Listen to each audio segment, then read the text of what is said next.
Bienvenue sur Podcast du Surnaturel, sur notre chaîne YouTube, Oui, Podcast du Surnaturel, tout à fait. votre rendez-vous préféré pour explorer les mystères de l'inconnu. Exactement. N'oubliez pas de vous abonner à la chaîne pour ne manquer aucune de nos enquêtes. On plonge aujourd'hui dans une histoire qui pourrait vous donner des frissons, une histoire où la technologie rencontre l'au-delà.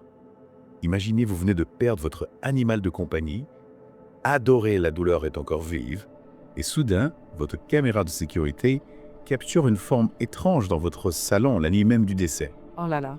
Ça donne froid dans le dos. Exactement. Oui. C'est exactement ce qui est arrivé à Carole Libuty, une femme qui a vécu une expérience troublante après la perte de son bulldog anglais, Puka. Oui.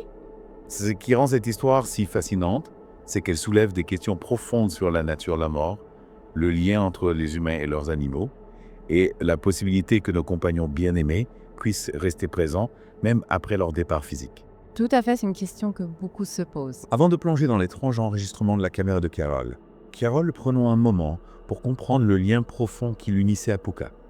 Oui. C'était plus qu'un simple animal de compagnie. Puka était son roc, son soutien indéfectible pendant une période particulièrement difficile de sa vie. Absolument. Carole luttait contre un cancer du sein et Puka était à ses côtés à chaque étape du traitement. Elle décrit Puka comme une présence réconfortante, une source de joie et de force dans les moments les plus sombres imaginés un jour, alors que Carole était submergée par l'émotion. Puka a sauté sur son lit et a pleuré avec elle comme si elle ressentait sa douleur et voulait la partager. C'est touchant. Oui, vraiment. Ce lien indéfectible rend la perte de Puka d'autant plus déchirante. Puka avait 12 ans et souffrait de divers problèmes de santé. Le jour de son décès, elle était incapable de se tenir debout. La douleur était devenue insupportable.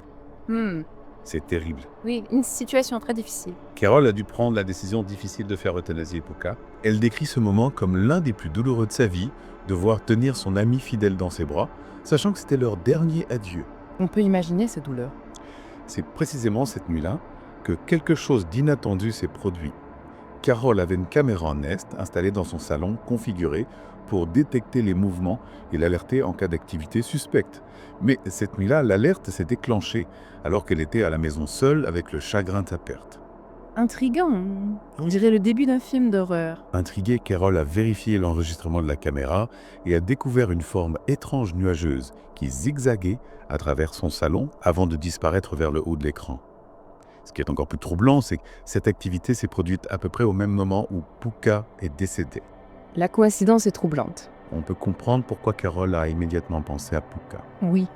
Est-il possible que ce soit son esprit qui se manifeste, cherchant à la rejoindre, à lui faire savoir qu'elle est toujours là d'une certaine manière? C'est la question qui nous hante, n'est-ce pas? Est-ce que ce que nous voyons sur cet enregistrement est une simple anomalie technique, un jeu de lumière, ou est-ce quelque chose de plus profond, de plus mystérieux? Avant de tirer des conclusions hâtives, examinons de plus près les détails de l'enregistrement et les différentes interprétations possibles. Oui, c'est ce qu'on va faire. Exactement. On va décortiquer tout ça ensemble. Absolument. Ce qui est fascinant avec ce type d'enregistrement, c'est qu'il nous force à confronter nos propres croyances et nos préconceptions sur la vie, la mort et ce qui pourrait exister au-delà. Face à l'inconnu, on a tendance à chercher des explications à rationaliser, mais parfois le mystère persiste. Et c'est là que la science et la technologie entrent en jeu. On pourrait penser que dans notre monde hyper connecté, avec des caméras partout, on aurait des réponses claires à ces questions de phénomènes paranormaux.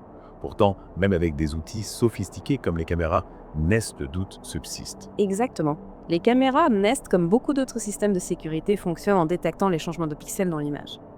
Un mouvement, une variation de lumière peuvent déclencher l'enregistrement. Mais ces systèmes ne sont pas parfaits. C'est vrai. On peut imaginer qu'une poussière traversant le champ de vision de la caméra, un reflet de lumière inhabituel, pourrait créer une forme étrange sur l'enregistrement. Et puis, il y a la question de l'interprétation. Notre cerveau est câblé pour trouver des patterns, pour donner un sens à ce que nous voyons. Absolument. On a tous déjà vu des formes dans les nuages des visages, dans les motifs du bois. Face à une image floue, notre imagination prend le relais, on projette nos propres peurs, nos désirs, nos souvenirs. Dans le cas de Carole, son chagrin, son amour pour Puka pourrait influencer sa perception de l'enregistrement. C'est une hypothèse à prendre en compte.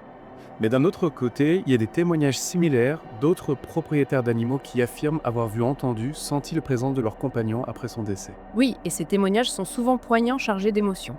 Difficile de les balayer d'un revers de main, de les réduire à de simples illusions. Certains chercheurs s'intéressent à ces phénomènes, essayant de les comprendre pour déceler les mécanismes. Mais qu'en est-il de l'explication paranormale? Si on admet pour un instant que la conscience peut survivre à la mort physique, qu'en est-il de nos animaux? Pourraient-ils eux aussi passer de l'autre côté et tenter de communiquer avec nous? C'est une question fascinante et qui divise les opinions.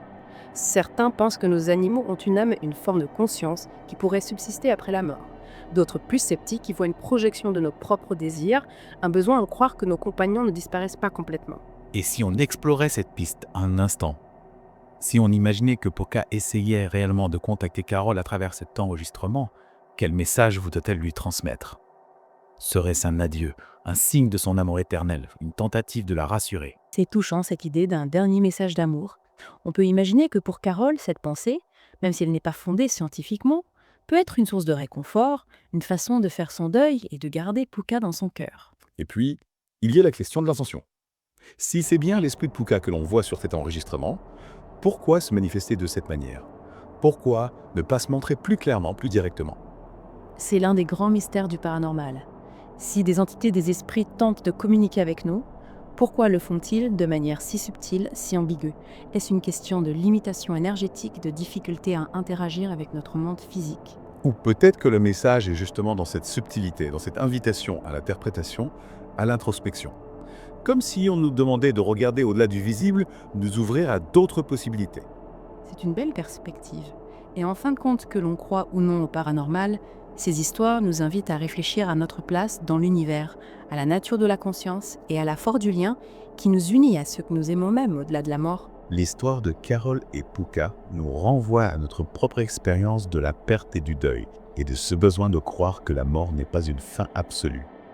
On se demande tout ce qu'il advient de nos êtres chers après leur départ, et si d'une certaine manière, ils peuvent encore être présents dans nos vies. Et pour les propriétaires d'animaux, cette question est encore plus poignante. Le lien est si fort, si inconditionnel qu'il est difficile d'imaginer qu'ils puissent disparaître. Oui, on a l'impression qu'ils font partie de la famille. Exactement, d'où l'attrait pour ces histoires de fantômes d'animaux, de signes de leur présence. Comme pour nous rassurer, nous dire qu'ils veillent toujours sur nous. Et même si on ne peut pas apporter de preuves scientifiques, on ne peut ignorer le nombre de témoignages d'histoires vécues. Oui, absolument. Des apparitions fugaces, des bruits familiers, des objets qui bougent. Autant d'indices qui laissent planer le doute. Exactement, qui nous invitent à envisager d'autres réalités. Alors, chers auditeurs, qu'en pensez-vous? Croyez-vous que l'esprit Puka a pu se manifester à travers la caméra de Carole? Avez-vous déjà vécu des expériences similaires? Ressenti la présence d'un animal disparu? N'hésitez pas à partager vos témoignages dans les commentaires, on est curieux de vous lire. Oui, partagez vos histoires et n'oubliez pas de vous abonner à Podcast du Surnaturel pour d'autres explorations dans le monde du paranormal. On vous promet des histoires fascinantes, des enquêtes intrigantes et des mystères qui vous donneront des frissons.